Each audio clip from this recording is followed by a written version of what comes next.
The war room was suffocating with tension. Gunnar stepped inside, his eye immediately locking onto Eli. She didn't hesitate. "Argoz is gone." Silence. Then chaos. Rose's expression shifted in an instant, from shock to unfiltered rage. Her eyes snapped to Ravina. "Where did you take her?" Ravina smirked, bloody and bruised, but still silent. That was the wrong move. Rose launched. She slammed into Ravina, sending her chair toppling, her fists flying. The first punch cracked into Ravina's jaw. The second snapped her head back. The third made a sickening thud. "Where is she?" Katrina and Evelyn moved fast, grabbing Rose's arms, yanking her back. But Rose wasn't having it. She thrashed against them, her face twisted in fury. "Let me go!"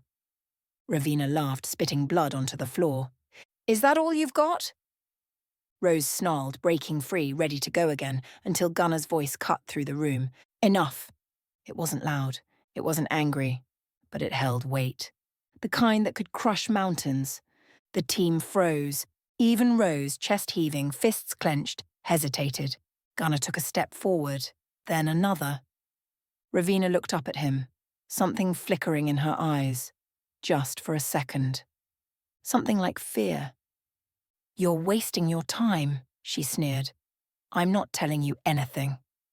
Gunnar crouched beside her, calm, collected, terrifying. "You will." His voice was low, certain, unshakable. Ravina glared at him, but her pulse had quickened. He could see it in her throat, in the way she swallowed. Gunnar straightened, rolling his shoulders. "Everyone out." Alpha's ears flattened, a low growl rumbling in his chest. Rose whipped toward him. "Like hell! I'm not leaving." "Go." It wasn't a request. Rose looked at him, fury still in her eyes, but something else too. She knew. They all did. There were no rules in this room, not tonight, not when Argoz was gone. Katrina, Evelyn and Eli hesitated, but they moved. Rose was the last to go. She stood there, glaring at Ravina one last time. Then she turned, shoving the door open so hard it nearly came off its hinges. The room sealed shut, and Gunnar turned to Ravina. His eye was cold, his voice like iron. "Let's begin." The room was silent, the kind of silence that came before a storm. Ravina sat where she had fallen, her breathing uneven, her lips split, bruises forming along her jaw. She wasn't smiling anymore. Not now. Not with Gunnar standing over her. He exhaled slowly, flexing his wrist. A whisper of metal, and the silver dagger slid out from his cybernetic arm. The runes glowed. Ravina's eyes flickered to it, watching the light dance along the blade. She knew what that dagger could do, knew it wasn't just steel. It was pain. It was an ending. Gunnar turned the blade casually, watching it catch the dim light. "Why is it always so hard?" His voice was quiet. Too quiet. Ravina said nothing. He tilted his head, his blue eye unreadable. "What's your loyalty to Draven, huh? What purpose does all this chaos serve?" No answer. He flexed his wrist again. The dagger retracted. A long, slow breath. Then he crouched, bringing himself level with her. "It's always the hard way." A shadow passed over his face. "I'm done with games." He leaned in, his voice dropping to something cold, something final. "I'm done with you. And your type. Thinking you can do whatever the hell you want." Ravina stayed still, but he could see it now. The crack. The first hint of fear slipping in behind her defiance. Gunnar held her gaze, and then he flexed his wrist. The dagger snapped back into place, but the promise of what came next hung in the air like a blade at her throat. "Last chance." His voice was nothing but steel. "Where did they take her?" The floor cracked beneath his fist. Stone splintered outward in jagged lines, dust rising from the impact. Ravina flinched, but not fast enough. Gunnar was already on her. His cybernetic hand closed around her throat, the cold metal pressing against her skin. His grip tightened, just enough to remind her how easily he could end her. The room felt smaller, suffocating. Ravina tried to hold on to her defiance, tried to stare him down, but this wasn't like before. This wasn't just anger. This was rage, a storm that had been building for far too long.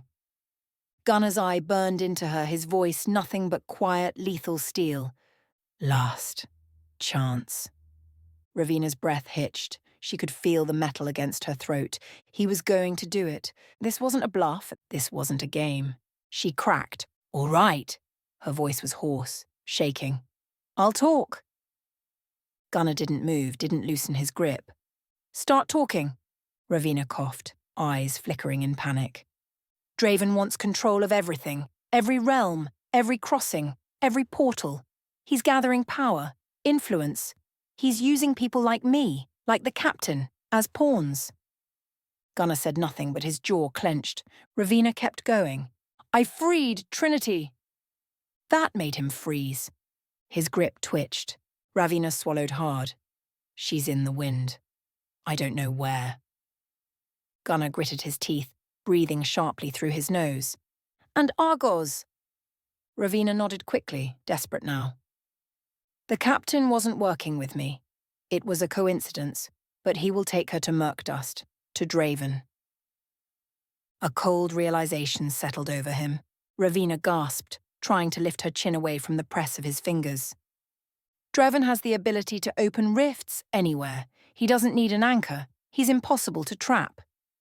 Gunner stared at her, expression unreadable. Then he let go. Ravina slumped, coughing violently, holding her throat. She had told him everything. It wasn't enough, but it was a start. Gunner slowly stood, his presence still a weight on the room. He exhaled, rolled his shoulders and turned toward the door. He pushed it open and froze. The entire team stood there, watching, waiting, even Eliana. His cybernetic fingers flexed once before he spoke. His voice was calm, cold, unshakable. Take her. He didn't ask. He didn't wait for a response. His gaze locked onto Eliana. Secure her in Alfheim. No negotiations. Eliana held his gaze for a moment, then nodded. Gunner didn't wait to see them take Ravina. He had work to do. The surgical bay was quiet, save for the steady beeping of the monitors. Jules stood at Elizabeth's bedside, her arms crossed, exhaustion clear in the tight lines around her eyes. The operation had been delicate, almost too close. She had removed the remains of the energy bolt, repaired internal damage, and stabilized Elizabeth's vitals. But it had been damn close. 2 inches, that was all. 2 inches higher and to the right, and Elizabeth's heart would have shut down instantly. Jewel exhaled, rubbing her temples. She had seen her fair share of close calls. But this one had hit differently. Elizabeth had been part of this fight since the beginning, and nearly died for it. Jewel looked at the monitors again. Stable. She glanced over her shoulder, spotting Michael in his wheelchair near the doorway. He had a tight grip on his M14, his knuckles white. He hadn't said a word since they brought Elizabeth in. Jewel stepped toward him, lowering her voice. She's gonna make it. Michael exhaled sharply, nodding. Yeah? Jewel's eyes flicked back to Elizabeth. Yeah, but it was close. Too close. Michael leaned back, letting out a breath he hadn't realized he was holding. Guess she's still got some fight left. Jewel smirked. Like hell she doesn't. She turned back to Elizabeth, watching as she took another slow, steady breath. They had won today, but the fight was far from over. The aftermath was a battlefield of its own. Sophia's reinforcements had finally arrived, sweeping through the facility like a precision machine. Agents in full tactical gear moved with efficiency, securing bodies, collecting intel, and reinforcing the damaged perimeter. The elven troops, Eliana's warriors, were just as methodical. They moved through the grounds with graceful precision, securing fallen enemies, checking for survivors, and placing protective wards to prevent further incursions. Darren stood near the Wolfmobile, his shotgun slung across his back, watching as 2 agents hauled a fallen Black Dawn trooper toward a containment area. Caleb walked up beside him, dusting off his gear. Any surprises? Darren let out a slow breath. More than I'd like. Inside a makeshift debriefing tent, Eli and Bianca stood over a table littered with weapons, armor, and several disturbing findings. Bianca crossed her arms, her expression dark.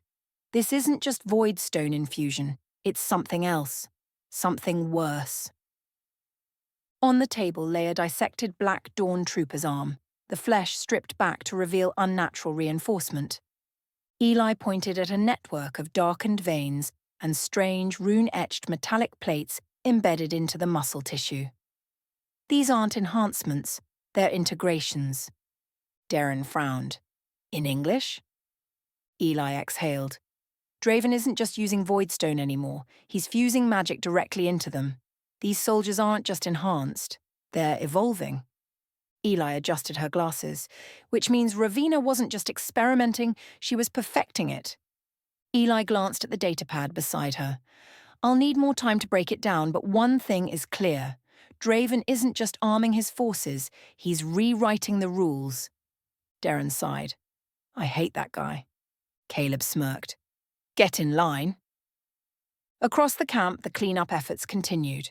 Bodies were being burned, intel was being gathered, and every moment brought more questions than answers. One thing was clear. This war had just escalated. Eliana stood at the threshold of the portal, her expression unreadable as she watched Ravina, kneeling in magical restraints. The elven guards stood ready, their weapons glowing faintly with protective enchantments.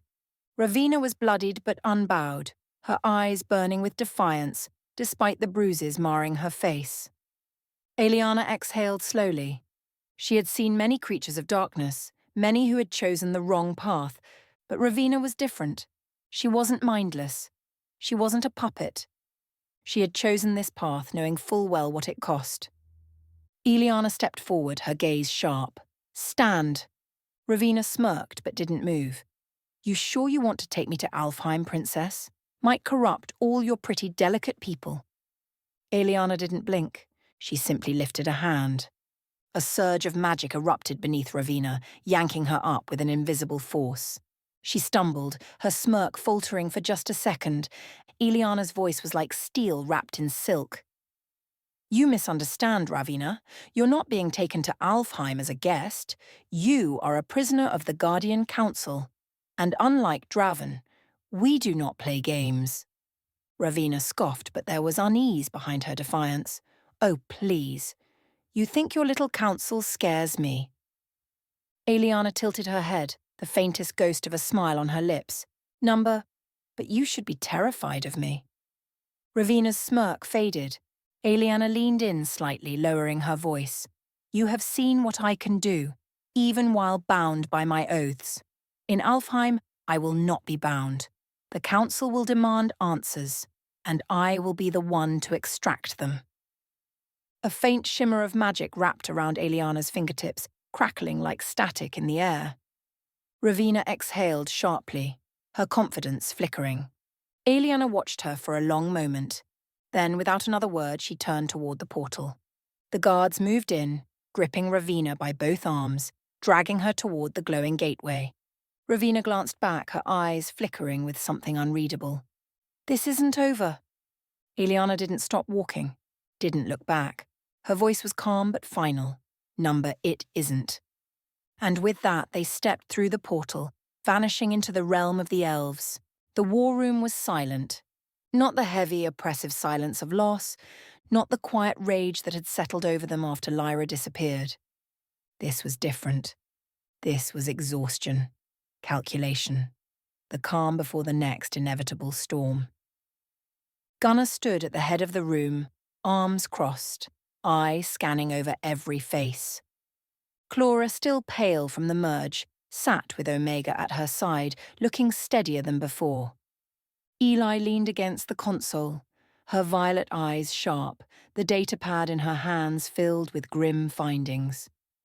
Darren sat at the table, one boot resting on the chair beside him, arms folded as he processed the mess they were in. Rose was silent, still fuming from the fight with Ravina, her fingers drumming against her knee. Katrina and Evelyn sat near her, quiet but tense. Bianca had her axe across her lap, like she was just daring someone to say the wrong thing. Shade, Ashley, and Desera stood at the back, watching, listening, waiting. Caleb leaned forward, resting his elbows on the table. All right, let's hear it. Gunnar exhaled, his voice as steady as ever. Argoz is gone. The captain took her to Draven in Mirkdust. No one spoke. They already knew, but hearing it stung. Gunnar's jaw clenched. Draven has the ability to open rifts anywhere. He doesn't need an anchor. We don't know how he does it, but it makes him harder to pin down. That changes our strategy. He let that sink in. Ravina confirmed that she freed Trinity. We have no idea where she is, and that's another problem for another day. Rose huffed. Fantastic, another psycho on the loose. Gunnar ignored it. Bianca and Eli confirmed that the new Black Dawn troopers weren't just Voidstone enhanced. Draven has moved beyond that. He's fusing magic into them at a fundamental level. Bianca tossed a small vial onto the table, filled with the thick black liquid taken from the trooper's body. This drug is 50 times stronger than the first version. These soldiers don't burn out. They last. They fight. They're built to survive. Darren whistled low. And here I thought regular super soldiers were bad. Gunnar kept going. Draven is amassing power. We don't know his endgame yet. But we know one thing. He's making moves. And the time for reacting is over. His voice dropped into something harder. We're going after Argoz. No hesitation. No room for argument. They were getting her back. Clara straightened, her hazel eyes flashing. Then what's the plan? Gunnar looked around the room, taking in every single person. He had fought too many wars, lost too many people. Not this time. Not Argoz. We're hitting Draven where it hurts, and we're not stopping until we bring her home. The team didn't cheer, didn't shout. They just nodded. Because this wasn't a choice, this was a mission, and Draven had no idea what was coming for him.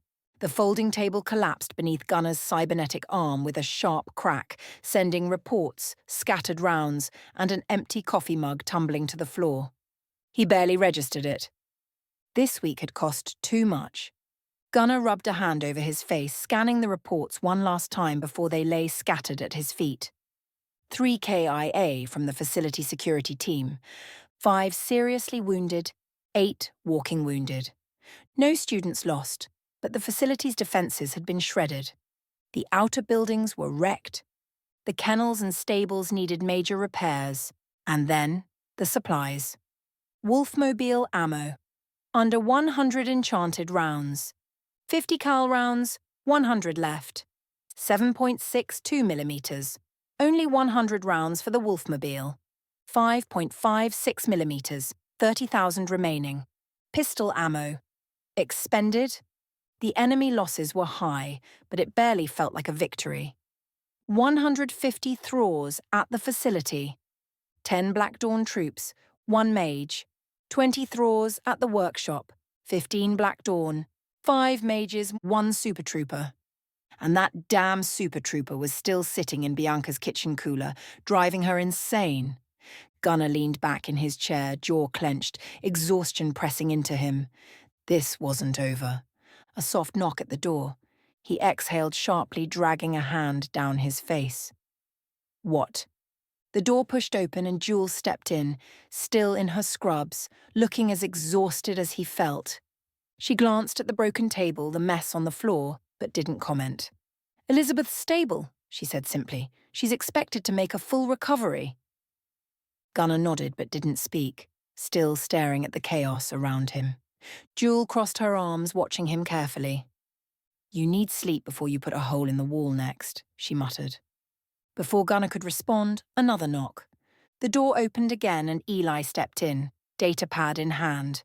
She took one look at the broken table, then at Gunnar's expression, and wisely didn't say a word. Got a list of all the gear that needs replacing, she said instead, handing him the datapad. Ammo, vehicles, weapons, armor. The Wolfmobile's minigun is almost trashed. Security team's armor needs reforging, and we're running dangerously low on enchanted rounds. Gunnar barely glanced at the list before handing it back. Fix it, he said flatly. Your way. Eli blinked at him, clearly expecting a fight. Instead, she smirked. That's dangerous. She tucked the list under her arm and turned to leave. Jules shook her head, exasperated. That's it? No discussion? Gunnar rubbed his temples. Eli's got it handled. And if I say no, she'll do it anyway. Eli paused in the doorway, looking over her shoulder.